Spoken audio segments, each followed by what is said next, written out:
ओम श्री वेंकटेश्वराय नमः। आज के वीडियो में तिरुमला में अभी प्रेजेंट रश की सिचुएशन, वेदर की सिचुएशन और श्रीवारी मेट्टू मार्गम में भक्तों ने चीते का संचार देखा है और उसकी वजह से श्रीवारी मेट्टू मार्गम में भी ग्रुप्स में भक्तों को भेजा जा रहा है। इसके बारे में जानेंगे। साथ ही एसएसडी टोकन्स के अभी काउंटर टाइम क्या है और श्रीवारी सेवा दिसंबर महीने का और जनवरी महीने का रीशेड्यूल हुआ है, क्या रीजन हो सकता है, उसके बारे में भी जानेंगे। तो अंत तक बने रहे और अगर आपको ये वीडियो अच्छा लगे तो लाइक, शेयर एंड सब्सक्राइब जरूर करें। सबसे पहले जान लेते हैं कि तिरुमला में अभी प्रेजेंट रश की सिचुएशन क्या है। तिरुमला में बिना टिकट के यानी डायरेक्ट जो भक्त जा रहे हैं उन्हें 12 घंटे लग रहे हैं। धीरे धीरे रश बढ़ रहा है क्योंकि वेदर का कंडीशन अभी स्टेबल हो चुका है, बारिश कम हो गई है और कोई भी दिक्कत का सामना नहीं हो रहा है। तो कुल मिलाकर अभी तिरुमला में वेदर अच्छा है, कोई भी दिक्कत नहीं है, जिसकी वजह से धीरे धीरे रश बढ़ रहा है। कुल मिलाकर 14 कंपार्टमेंट्स भरे हुए हैं। इसके साथ साथ एसएसडी टोकन्स की बात की जाए तो एसएसडी टोकन्स जो कि फ्री टोकन्स होते हैं तिरुपति में भूदेवी कॉम्प्लेक्स, विष्णु निवासम और श्रीनिवासम कॉम्प्लेक्स में अगले दिन के लिए मिल रहे हैं और ये काउंटर्स दोपहर 3 बजे से खुल रहे हैं। तो जो भक्त अगले दिन के लिए ऑफलाइन टिकट्स चाहते हैं वे लगभग दोपहर 1 बजे तक अगर काउंटर्स तक पहुंचते हैं तो ज्यादा संभावना होती है टोकन्स मिलने की। इसके साथ साथ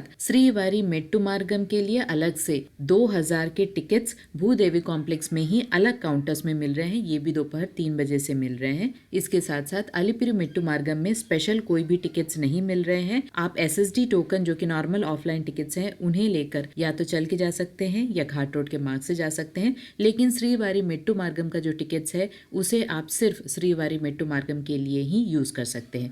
12 साल से कम उम्र के बच्चे दोनों चल के जाने वाले मार्गों में सिर्फ दोपहर 2 बजे तक की ही अनुमति है। इसके साथ साथ अभी जो सबसे ज्यादा इम्पोर्टेंट न्यूज है वो न्यूज ये निकल के आ रही है कि श्रीवारी मेट्टू मार्गम में एक दिन पहले चीते का संचार देखा गया है भक्तों द्वारा 150वें स्टेप के आसपास, तो जिसकी वजह से बहुत ज्यादा पैनिक की सिचुएशन हो चुकी है और इसी के लिए संस्थान ने एक डिसीजन लिया है कि ग्रुप्स में श्रीवारी मेट्टू मार्गम में भक्तों को भेजा जाएगा और इंडिविजुअली कोई भी भक्त श्रीवारी मेट्टू मार्गम में ना चले। यही रूल अलिपिरी मेट्टू मार्गम के पास भी है। अलिपिरी मेट्टू मार्गम में भी ग्रुप्स में भेजा जाता है। जब भी ऐसे संचार की केसेस आते हैं तो इमीडिएटली फॉरेस्ट डिपार्टमेंट को भी नोटिफाई कर दिया जाता है। तो अभी जो भक्त जा रहे हैं दोनों चल के जाने वाले मार्गों में खास ध्यान रखें, बच्चों को अपने साथ रखें, इंडिविजुअली ना जाएं, ग्रुप्स में जाए जिससे कि कोई भी तकलीफ ना हो। अलिपिरी मेट्टू मार्गम का टाइम सुबह 5:30 बजे से रात 9 बजे तक का है और श्रीवारी मेट्टू मार्गम का सुबह 6 बजे से लेकर शाम 6 बजे तक का टाइमिंग है। इसके साथ साथ श्रीवारी सेवा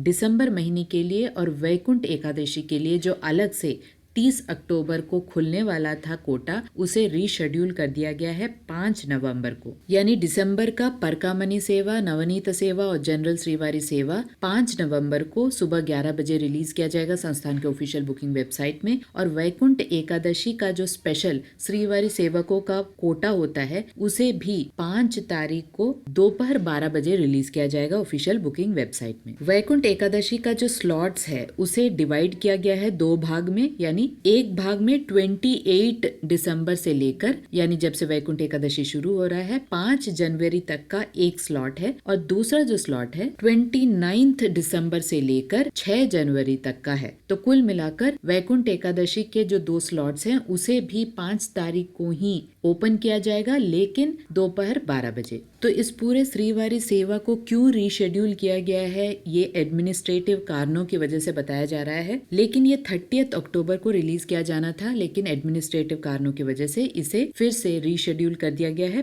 5 नवंबर को सुबह 11 बजे और 12 बजे। 4 नवंबर तक आपको एक रिमाइंडर मैं जरूर दे दूंगी जिससे कि आपको कोई कंफ्यूजन ना रहे और आपको याद रखने की जरूरत ना पड़े। आशा करती हूँ सारे इन्फॉर्मेशन आपके लिए इन्फॉर्मेटिव रहे होंगे। अगर आपको इन्फॉर्मेशन अच्छे लगे तो लाइक, शेयर एंड सब्सक्राइब जरूर कीजिएगा। ओम श्री वेंकटेश्वराय नमः।